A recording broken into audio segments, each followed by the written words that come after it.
Abrimos nuestras Biblias. El tema que vamos a tratar hoy día es la idolatría en el corazón. A ver, a ver cómo nos va hoy día con este tema. Quiero que abra su Biblia ahí en el Evangelio de San Juan, capítulo 6. Vamos a ver el Evangelio de San Juan, capítulo 6, versículos 25 al 34.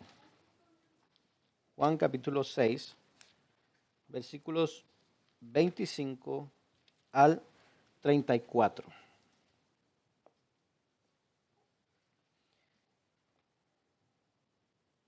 Amén. ¿Lo tenemos? ¿Sí? San Juan, Evangelio según San Juan, capítulo 6, versículo 25 al 34. ¿Lo tenemos? Amén. Nos ponemos de pie para leer la palabra del Señor.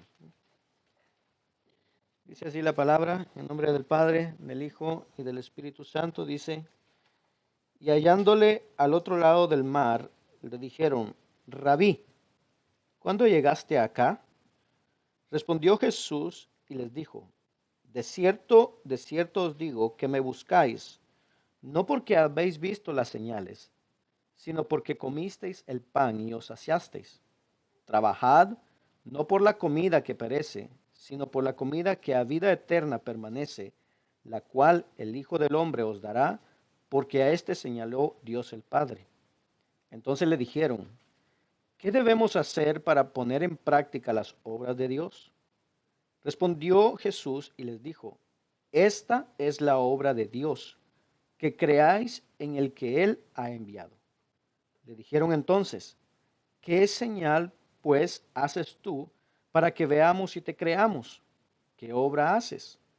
Nuestros padres comieron el maná en el desierto, como está escrito: pan del cielo les dio a comer.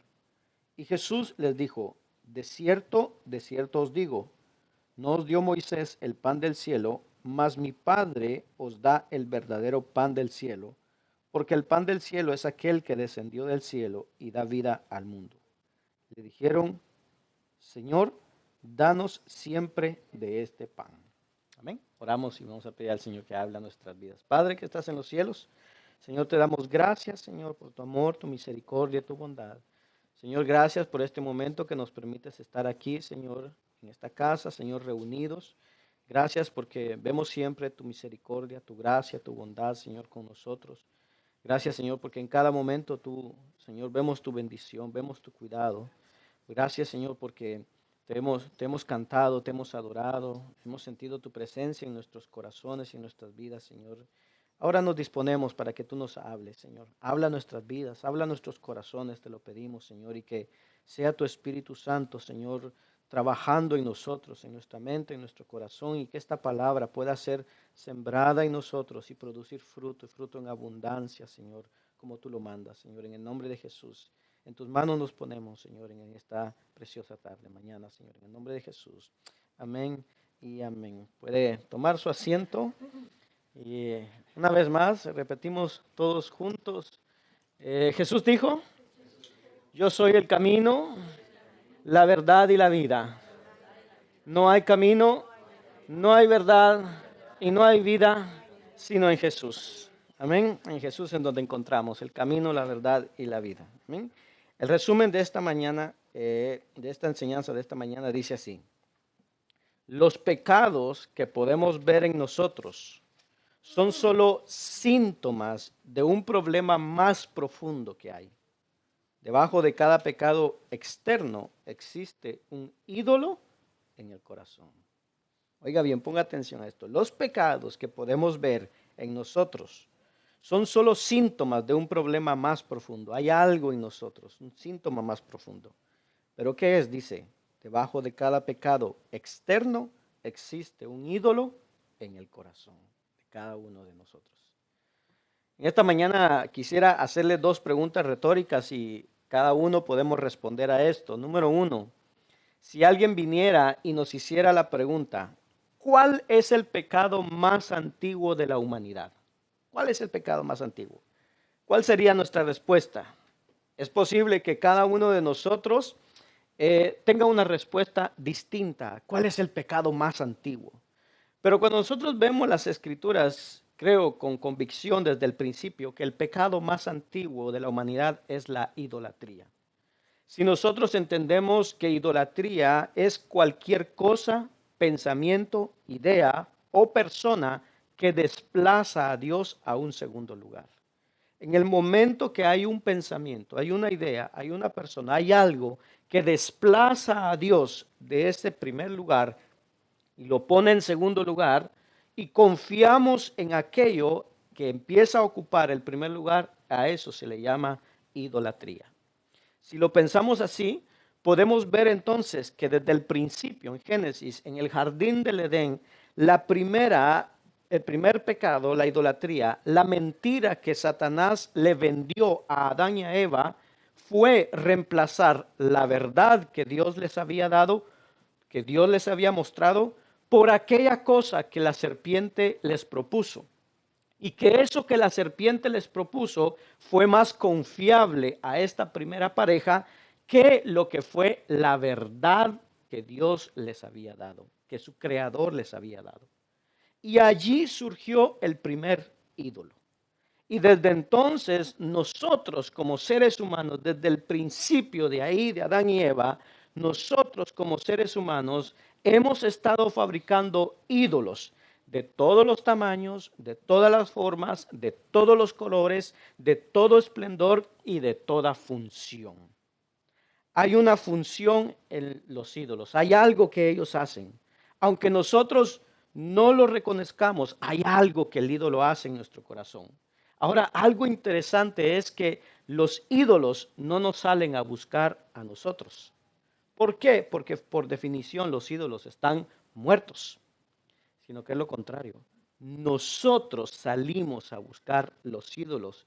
¿Para qué? Para llenar una necesidad que no hemos permitido que Dios llene en nosotros. Por tanto, a mayor número de temores que yo tenga, mayor el número de ídolos que yo fabricaré en mi corazón. Mientras mayor sea mi necesidad de la aprobación de las personas, de los hombres, mayor será la cantidad de ídolos en quienes nosotros encontraremos identificación. Nosotros hemos visto o vemos que el caminar, todo lo que hemos estudiado, hemos aprendido que el caminar del cristiano consiste en dos pasos que hemos dicho: arrepentimiento y fe. Arrepentimiento y fe. La semana pasada abordamos el tema del arrepentimiento. ¿Se acuerda que hablamos del arrepentimiento? Ahora quiero que pongamos nuestra atención a lo que es la fe, el creer. ¿En qué estamos creyendo? Nosotros crecemos a través de creer en el Evangelio. Entonces, esta fue la primera pregunta. La segunda pregunta sería: ¿cuál sería una de las cosas que yo debería hacer para crecer más como cristiano? ¿Qué tendría que hacer yo para que mi vida como cristiano crezca más? ¿Qué tendríamos que hacer? ¿Y cómo responderíamos? Bueno, al igual que la primera, todos tendríamos diferentes respuestas a esto. Bueno, yo necesito leer más la Biblia, yo necesito orar, o tal vez yo necesito tener amigos cristianos, o tal vez yo necesito arrepentirme de mis pecados ocultos, o aprender más de Dios. Cuando nosotros leímos el Evangelio de Juan, capítulo 6, nosotros vemos todo el capítulo y el versículo 1 al 15, Juan nos habla de la alimentación de 5,000 personas. Jesús, multiplicando la comida, peces y panes, alimentó a 5,000 personas. El verso 22 al verso 24 dice que entonces, después de que Jesús multiplicó la comida, Jesús se va a otra ciudad, se va a otro lugar, y la gente se va detrás de él buscando a Jesús otra vez. ¿Para qué? Para comer, nuevamente para comer.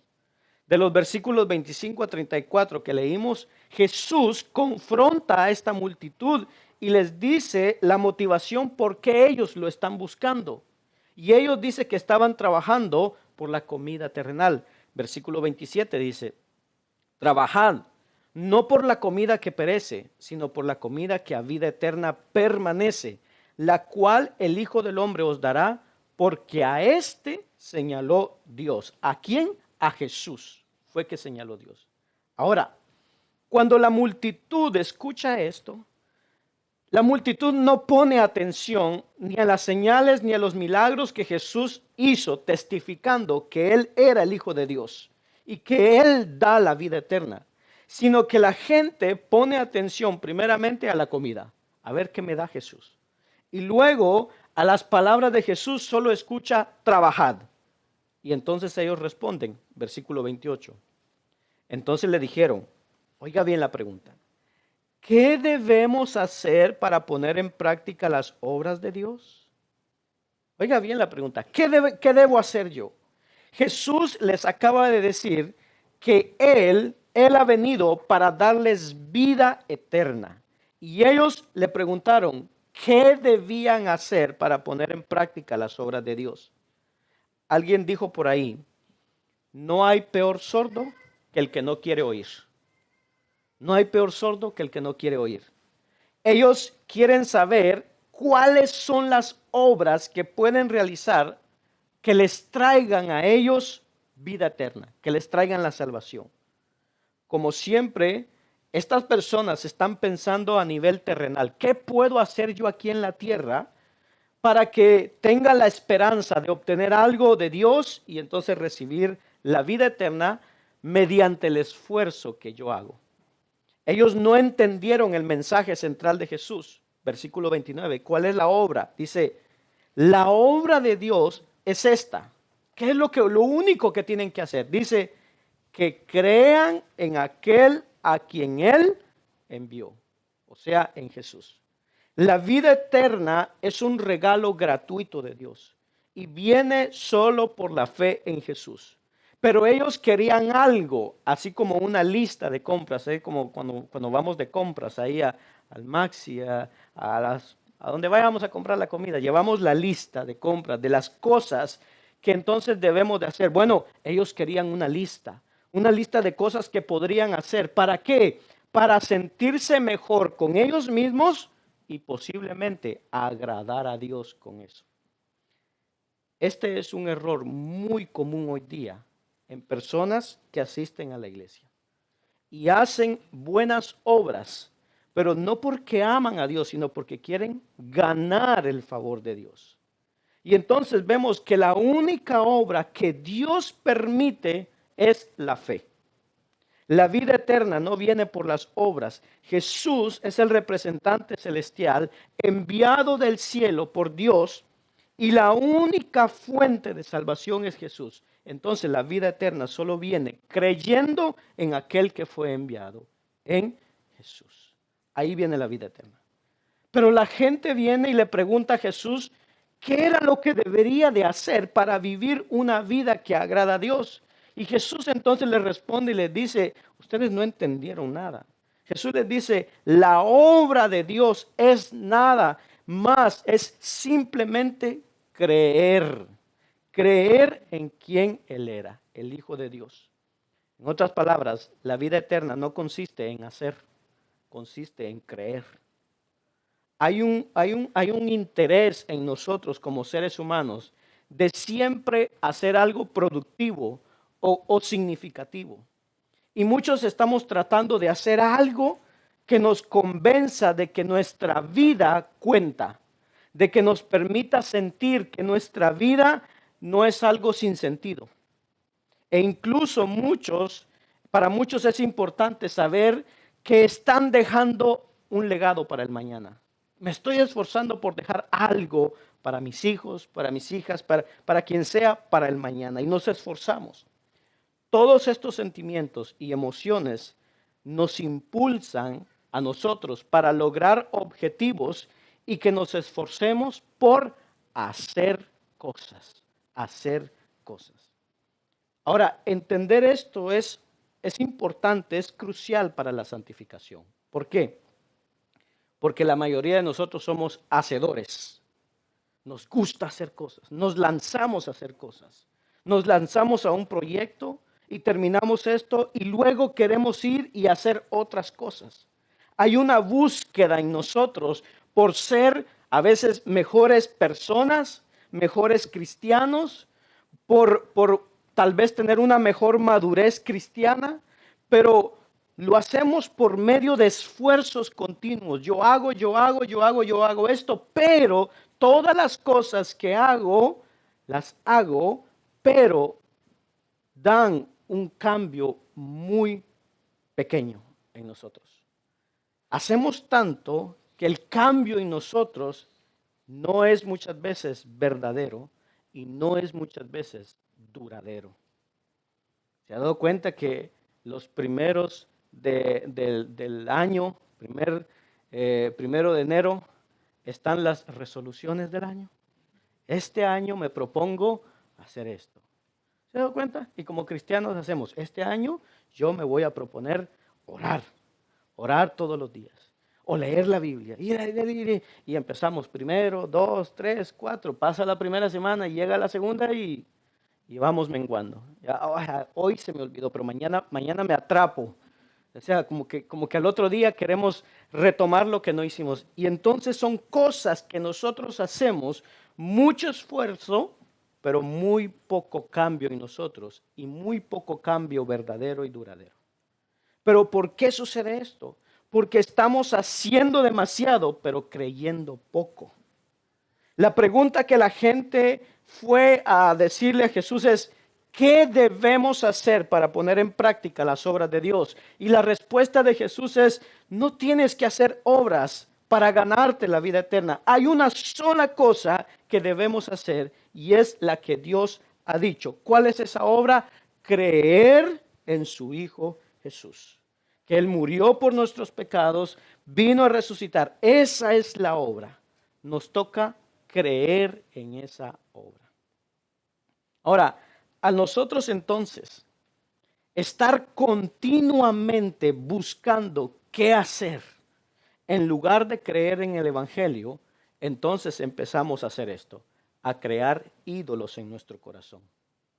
Los pecados, como decíamos, los pecados que podemos ver en nosotros son solo síntomas de un problema más profundo, que de cada pecado que vemos en nuestro exterior es porque hay un ídolo en nuestro corazón. Hay un Dios falso que está tapando al verdadero Dios en nuestros pensamientos y en nuestras emociones. Martín Lutero decía esto: cada pecado es de alguna manera un quebrantamiento del primer mandamiento. ¿Cómo estamos con los mandamientos? ¿Cuál es el primer mandamiento? ¿Cuál es el primer mandamiento? Uy, no. No. No tendrás dioses ajenos delante de mí. Como el primer mandamiento es el primero, el más alto y el mejor, del cual todos los demás proceden, así también su obra, o sea, la fe o la confianza en el favor de Dios en todo, es la primera obra, la más alta y la mejor, de la cual todas las demás proceden. Existen, se mantienen, son dirigidas y medidas. En otras palabras, mantener a Dios en primer lugar es fundamental para nuestro crecimiento espiritual. La clave para la transformación por el Evangelio es aprender a arrepentirnos del pecado detrás del pecado. ¿Cuál es el pecado detrás del pecado? La idolatría, que muchas veces está enraizada en nosotros, y la incredulidad que impulsa nuestros corazones o nuestros pecados, más visibles. Ahora, ¿cuál es el origen de la idolatría en el corazón? Y aquí vamos a leer unos versículos y se van a dar cuenta cómo es que está eso enraizado en nosotros. Hechos capítulo 14, versículo 8 al 17. Hechos 14, 8 al 17. Dice así. Si tiene su Biblia, puede abrir su Biblia, si no, aparece en la pantalla. Y dice: y cierto hombre de Listra estaba sentado, imposibilitado de los pies, cojo de nacimiento, que jamás había andado. Este oyó hablar a Pablo, el cual, fijando en él sus ojos y viendo que tenía fe para ser sanado, dijo a gran voz, Pablo le dice: levántate derecho sobre tus pies. Y él saltó y anduvo. Verso 11. Entonces la gente, visto lo que Pablo había hecho, alzó la voz diciendo en lengua lacaónica: dioses bajo la semejanza de hombres han descendido a nosotros. Y a Bernabé llamaron Júpiter y a Pablo Mercurio, porque este era el que llevaba la palabra. Y el sacerdote de Júpiter, oiga bien, cuyo templo estaba enfrente de la ciudad, ¿qué hizo? Trajo toros y guirnaldas delante de las puertas y juntamente con la muchedumbre querían ofrecer sacrificios. Oiga lo que pasa. Pablo está predicando, está hablando la palabra. Ve a un paralítico y dice que cuando ve al paralítico lo mira, fija sus ojos en él y se da cuenta que este paralítico tenía fe para ser sanado. Y Pablo entonces manda y le dice que se levante, que ande. Y entonces el hombre dice que se levantó y empezó a caminar, empezó a andar. Eso hace, todo esto que sucedió, hace que la población reaccione y entonces creen que Pablo es Mercurio y que Bernabé es Júpiter. ¿Pero por qué? ¿Por qué creen eso? ¿Por qué hacen eso? Y bueno, investigando, me di cuenta que había una leyenda en Listra, en ese lugar donde Pablo y Bernabé fueron a predicar. Había una leyenda que decía que en el pasado dioses, Júpiter y Mercurio, habían tomado forma de hombre y habían visitado esa ciudad, Listra. Era una leyenda que se tenían. Y cuando llegaron a Listra, estos dioses, Júpiter y Mercurio, dice que fueron a visitar 1000 casas. Y cuando la fueron a visitar, ninguna de las casas los recibieron. Solo una casa de unos ancianitos que estaban ahí en Listra los recibieron. Y entonces los dioses, al ver esto, dice que convirtieron su casa, que era humilde, en un templo, y a los ancianos los hicieron sacerdote y sacerdotisa. Pero antes de que los dioses se fueran de ese lugar de Listra, pasaron por los 1000 hogares que habían ellos visitado y no los habían recibido y los quemaron a todos. Esa era la leyenda que había. Entonces, cuando esta gente escucharon hablar a Pablo y a Bernabé, pensaron que nuevamente, según la leyenda que ellos tenían, pensaron que eran dioses y empezaron a querer ofrecer sacrificios. ¿Por qué? Porque no querían ser quemados, así como la leyenda decía. Igual que aquella gente con Jesús, querían hacer algo para obtener el favor de ¿quiénes? De los dioses. Ahora, hay algo que sí queda claro en todo esto, hermano, que las Escrituras nos muestran que la idolatría es incurable en el corazón de los seres humanos. Desde el Antiguo Testamento, oiga bien, desde el Antiguo Testamento, Dios envió profetas para traer el mensaje de Dios.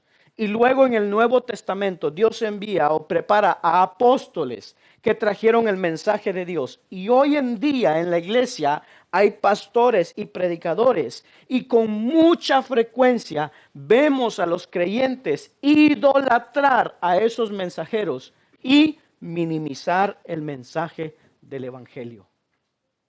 De ahí la multiplicación de hoy día de tantos profetas y apóstoles que hoy día son idolatrados por sus congregaciones, mientras que el mensaje que se supone que ellos traen es minimizado. Mire lo que nos dice Romanos 1:25. Porque ya que dice, cambiaron la verdad de Dios por la mentira, honrando y dando culto a las criaturas antes que al Creador, el cual es bendito por los siglos de los siglos. Amén. Pablo, inspirado por Dios, define el origen de la idolatría, y el origen de la idolatría es el cambio de la verdad de Dios por la mentira, que origina que la criatura adore a la criatura y no al Creador. Cristo, estando aquí en la tierra, definió su misión. Él vino, cuando leemos la palabra, Él vino a redimir a los pecadores, Él vino a libertar a los cautivos, pero cuando Él estaba a punto de morir, delante cuando lo estaban enjuiciando, Cristo define su misión y dice en Juan 18:37, yo para esto he venido y para esto he venido al mundo. Y dice, para dar testimonio a la verdad. Cristo antes de partir nos dice, el problema de este mundo es un cambio. Cambió la verdad de Dios por la mentira. Y Jesús dice, yo vine a dar testimonio de la verdad. Jesús dice, yo vine para esto, vine para dar testimonio de la verdad. Porque Jesús dice, yo soy el camino, la verdad y la vida. Ese es Jesús. Alguien definía la idolatría de esta manera. Oiga bien, el hombre rehúsa admitir que es una criatura dependiente del Creador y entonces hace esfuerzos continuos para construir para sí mismo una vida independiente y segura. Esta es la idolatría. Cuando nosotros no queremos admitir que somos una criatura y entonces empezamos a construir para nosotros mismos una vida independiente de Dios y que ahí sentimos seguridad. Esa fue la idea que vendieron a Adán y a Eva. Cuando nosotros creemos eso, hacemos todos los esfuerzos del mundo para ser independientes de Dios y al mismo tiempo para querer garantizar nuestra propia seguridad. De ahí la pregunta que esta gente le hizo a Jesús: ¿qué debemos hacer para poner en práctica las obras de Dios? ¿Qué puedo hacer por mí mismo para garantizar mi salvación? ¿Se da cuenta? Todo es para mí, para mí. Y la forma en cómo pretendemos muchas veces garantizar nuestra seguridad es a través de la fabricación de ídolos en nuestra mente. Y no solo en nuestra mente, los colocamos en el altar de nuestro corazón. La inseguridad entonces es una de las motivaciones para la fabricación de ídolos. Por esto la gente andaba buscando a Jesús, no por las señales, no por los milagros, no por obtener salvación, sino porque querían comer y saciarse nuevamente. Una inseguridad del día de mañana. Entonces, a mayor es el número de mis inseguridades, mayor el número de mis ídolos.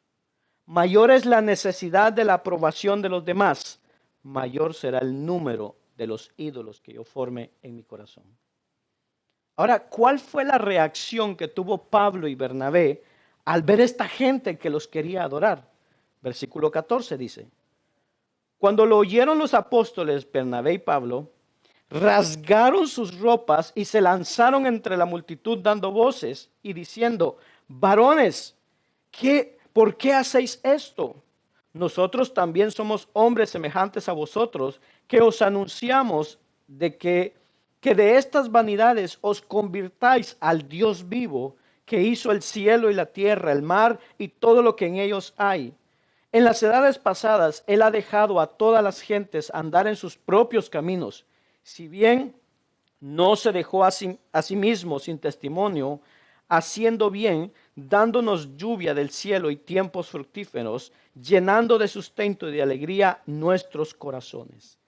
Pablo, cuando le está hablando a esta multitud, Pablo sabe que esta población, estas personas de Listra, eran gentiles, eran paganos. No conocían al Mesías que había sido profetizado. No conocen nada del Antiguo Testamento. No conocen nada de las profecías que Cristo venía a cumplir. Pablo, cuando les está hablando, ni siquiera les presenta a Cristo. No puede presentárselos. Entonces lo único que Pablo hace es hablarles del Dios creador. Y dice, de todo, del cielo, de la tierra, del mar y todo lo que en ellos hay. Pablo quiere que ellos quiten su mirada de la criatura y pongan su mirada en el Creador. Él es el Creador.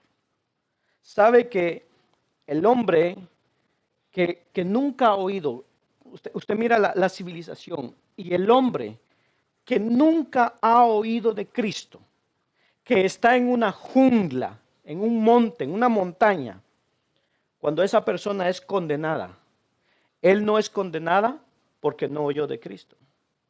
Cuando una persona es condenada y que no ha oído de Cristo, no es condenada porque no ha oído del plan de salvación o no ha oído de Cristo. Es condenada porque ha rechazado a Dios. Según cuando nosotros leemos Romanos 1, entendemos por qué Él es condenado.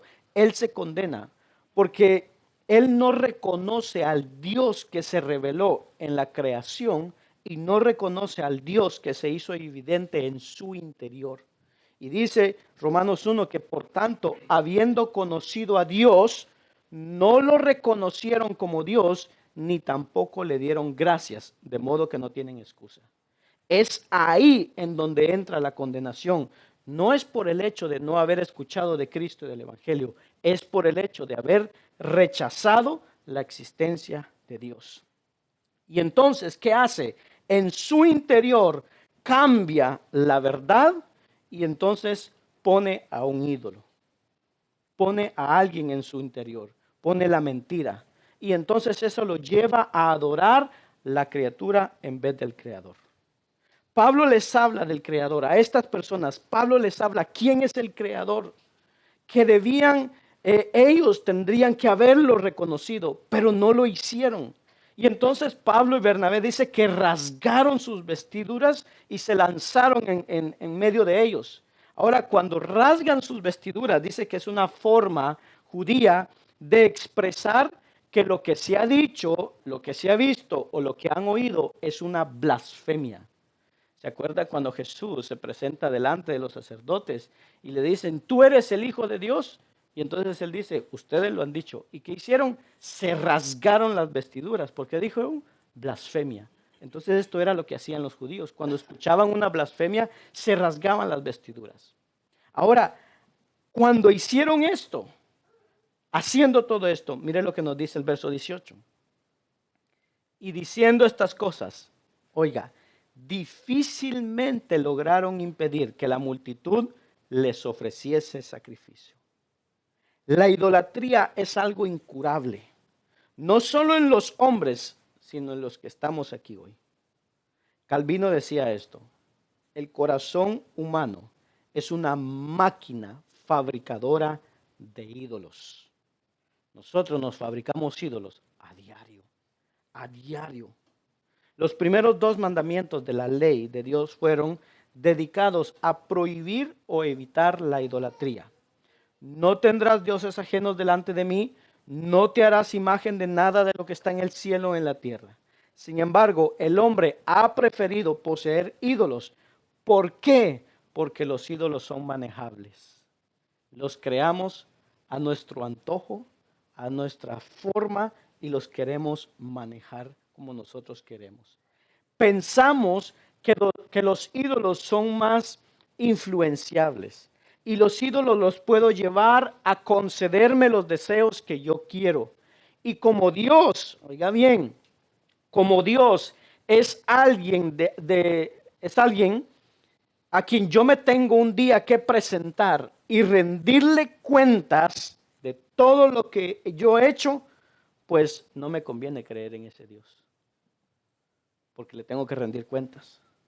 Si Dios dijera, a ver, crean en mí, ustedes pueden creer en mí y vivan como quieran.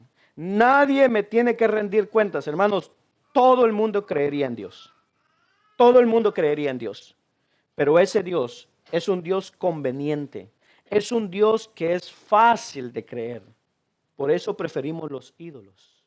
Porque los ídolos los hacemos a nuestra manera, a nuestra forma. Un teólogo inglés llamado A.W. Pink define un ídolo de esta manera. Cualquier cosa que desplaza a Dios en el corazón puede ser algo sencillo que no es pecaminoso en sí, pero que desplaza a Dios en mi corazón y que me absorbe.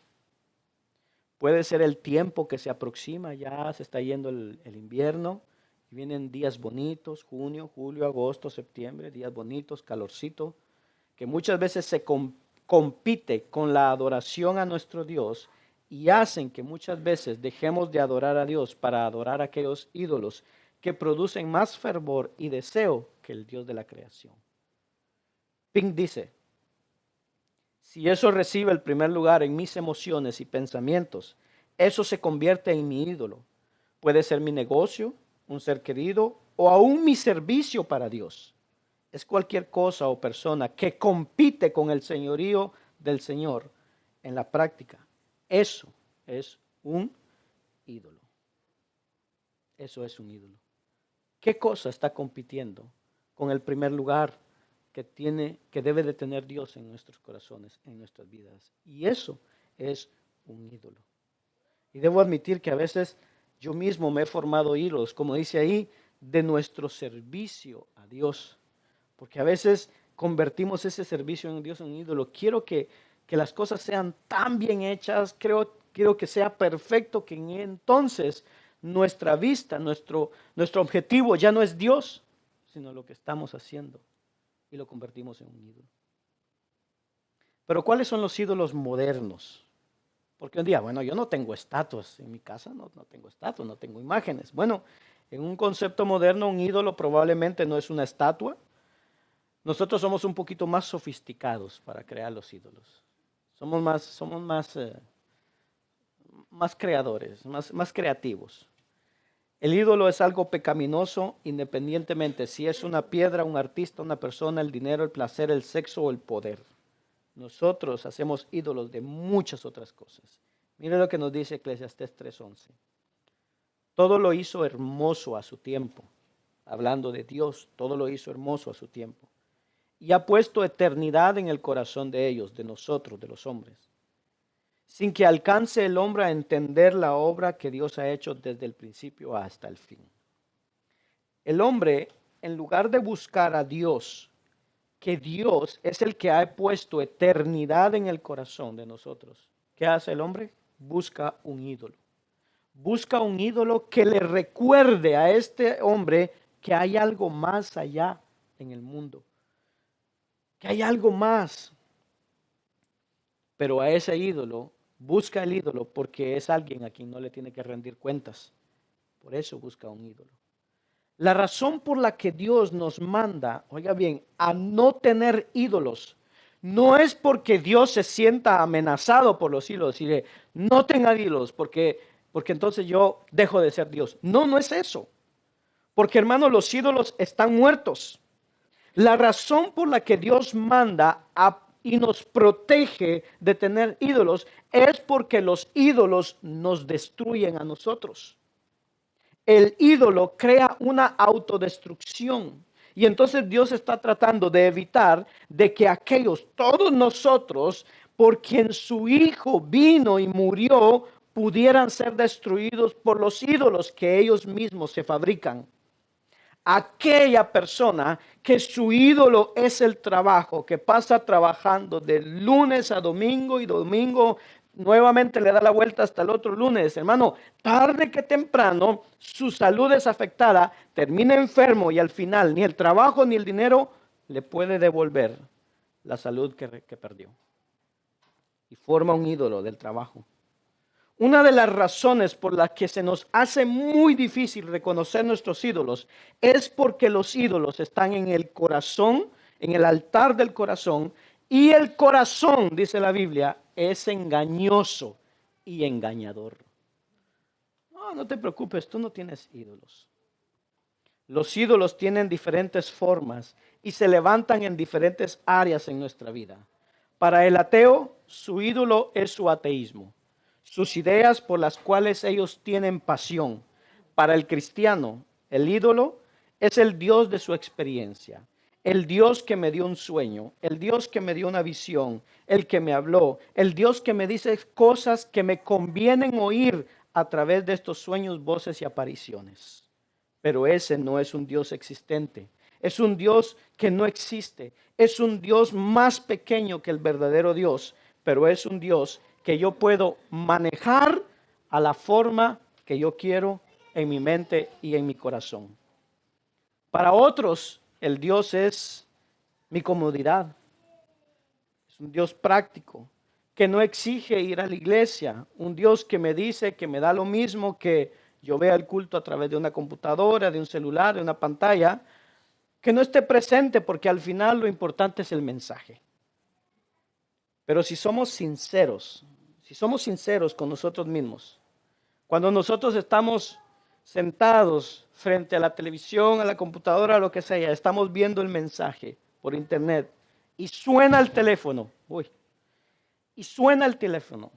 Le pregunto, ¿contesta o no contesta? Si recibe un texto, ¿lo devuelve o no lo devuelve? Si alguien le dice algo cuando está escuchando el mensaje, ¿pone atención o no pone atención? Y bueno, esa no es manera de adorar a Dios y de escuchar la palabra de Dios. Y además no estamos participando de la adoración como iglesia. No estamos participando. Para otros el ídolo es el Dios de mis éxitos, de mis logros, un Dios que está ahí para prosperarme. De hecho, es un Dios tan bueno que si le doy un poco de dinero, Él me lo devuelve con intereses. Es como un banco. Y menciono esto porque de la manera, oiga bien, de la manera que nosotros concibamos a Dios, de esa misma manera vamos a adorar a Dios. Esta gente en Hechos concibió a Pablo y a Bernabé como representaciones humanas de Mercurio y de Júpiter. Así lo querían adorar. Si nosotros tenemos a un Dios, si yo tengo a Dios como un solucionador de problemas, ¿qué va a pasar? Hermano, que le vamos a adorar más cuando estamos en medio de problemas, pero cuando nuestra vida está bien, nos olvidamos de Dios. Si concebimos a Dios como el Dios de mi prosperidad, no vamos a buscar a Dios siempre y cuando nuestras finanzas estén estables. Si concebimos a Dios como el que, hermano, me quita las tristezas, pues, ¿qué va a pasar cuando estemos en vacaciones? Ni siquiera nos vamos a acordar de Él. Si concibo a Dios como para darme seguridad, cuando yo me siento seguro, cuando tengo aseguranzas de todo tipo, tengo alarma, tengo cámaras, no necesito a Dios porque tengo mi seguridad en eso. La solución a la idolatría, Dios la proveyó. Primer mandamiento, amarás al Señor tu Dios con todo tu corazón, con toda tu alma y con toda tu mente. Y Cristo agregó con toda tu fuerza. Este es el primer y más grande de los mandamientos. Amarás al Señor. Vamos a amar a Dios con toda nuestra mente porque necesitamos concebir a Dios como realmente Él es. Cuando concebimos a Dios como Él es, nuestro corazón tendrá una reacción natural al Dios que ha sido concebido verdaderamente. Y ahora entonces, cuando en nuestro corazón Dios es el primero, todo nuestro cuerpo participa de la adoración a Dios. Todo nuestro ser. No hay nada que tenga mayor fervor, motivación y deseo para nosotros que no sea Dios mismo. Ahora, la clave para nosotros dejar la idolatría no es odiar el pecado, es amar a Dios. El primer mandamiento no dice odiarás el pecado, dice amarás al Señor. Porque cuando amamos al Señor y comenzamos a acercarnos más a Dios y vemos que hay algo en nuestro corazón que está ocupando el lugar, pues entonces nos damos cuenta que estamos cerca de Dios, nos arrepentimos, pero solamente por una razón, por el que amamos a Dios. El amor por Dios, Dios lo pone en mí como protección. Y en la medida que yo vivo cerca de Dios, cerca de mi Dios, Dios me va cambiando a la imagen de su Hijo. Lamentablemente, en la medida en que yo me alejo de Dios, y entonces voy tomando la forma del ídolo que yo mismo estoy construyendo. Entre más cerca estoy de Dios, más me parezco a Cristo. Entre más lejos estoy de Dios, más me estoy pareciendo al ídolo que yo mismo estoy formando. Mire lo que nos dice Salmo 115, verso 4 al 8. Lo que nos dice el salmista, qué tremendo. Salmo 115, verso 4 al 8. Los ídolos de ellos son plata y oro, obras de manos de hombres. Tienen boca, mas no hablan. Tienen ojos, mas no ven. Tienen orejas, mas no oyen. Tienen narices, mas no huelen. Manos tienen, mas no palpan. Tienen pies, mas no andan. No hablan con su garganta. Oiga el verso 8. semejantes a ellos son los que los hacen. ¿Y qué dice? Y cualquiera que confía en ellos. Mientras más me acerco a Dios, más la imagen de Cristo es formada en mí. Mientras más me alejo de Dios, más me estoy pareciendo al ídolo que yo mismo he construido. Yo voy terminando con esto. El ídolo deforma la imagen de Cristo. El ídolo me da forma. Si mi ídolo es el dinero, poco a poco me vuelvo metálico e impersonal, agarrado. Me cuesta compartir el dinero. La lejanía de Dios va degradando la imagen de Cristo en nosotros. Y es así como el ídolo se va formando en nosotros. Nuestros ídolos no son tan visibles. ¿Por qué? Porque nuestros ídolos no están en una pared, no es una estatua, no, nuestros ídolos están en el corazón. Ezequiel 14:3 dice, Hijo de hombre, estos hombres han puesto sus ídolos, ¿en dónde? En su corazón. Nosotros tenemos un Dios, el Dios de la Biblia. Y cuando nosotros creemos en ese Dios, alrededor de Dios hay una serie de conceptos teológicos que se llama teología, conocimiento de Dios. Se le llama esto. El ídolo tiene su propia teología, pero esa teología nosotros la construimos. Es una teología funcional alrededor del ídolo. ¿Y cómo funciona esa teología? Que nosotros mismos la construimos. Bueno, nosotros idolatramos la seguridad porque porque desconfiamos muchas veces de la protección de Dios. Y a esa seguridad que estamos buscando, a eso nosotros le llamamos responsabilidad humana. Y decimos, es que no es que yo desconfíe de Dios, es que yo tengo que ser responsable. Pero cada vez que yo necesito de algo que no es Dios para sentirme seguro, entonces Dios es desplazado de su primer lugar por otra cosa donde yo he encontrado seguridad. Nosotros idolatramos el dinero y nos cuesta gastarlo en otros, pero no en nosotros. Estamos dispuestos muchas veces a pecar para acumularlo, no pagando impuestos, porque lo que necesito es acumular el dinero. Y entonces llamamos a nuestra avaricia mayordomía cristiana. No, es que hay que ser buen mayordomo de lo que Dios te da. ¿Se da cuenta de cómo se construye esa teología alrededor del ídolo que nosotros mismos la construimos? Idolatramos la reputación, el buen nombre, lo que otros piensen y le llamamos a eso testimonio. Debemos tener un buen testimonio. Y guardamos nuestro testimonio, ya no por amor a Dios, sino por amor a nosotros mismos. Y nuestra teología funcional es, entonces, ¿cómo explicamos idolátricamente lo que hacemos para sentirnos seguros? La ansiedad que experimentamos cuando comenzamos a pensar de que quizás no vamos a tener dinero en el día de mañana y nos sentimos inseguros porque Dios no me da la seguridad, la explicamos diciendo que es ser precavidos. La ira, la molestia cuando alguien dice algo mal de nosotros y cuestiona mi reputación, la explicamos diciendo, tengo que cuidar mi testimonio. Y así una y otra vez podemos ver que al final del camino la causa de la idolatría es la falta de confianza en Dios. La idolatría que tenemos. Salmo 115, ahí donde estábamos. Ahora del versículo 9 al 11. Mire lo que dice. Oh Israel, confía en Jehová. Él es tu ayuda y tu escudo. Casa de Aarón, confía en Jehová. Él es vuestra ayuda y vuestro escudo. Los que teméis a Jehová, confiad en Jehová. Él es vuestra ayuda y vuestro escudo.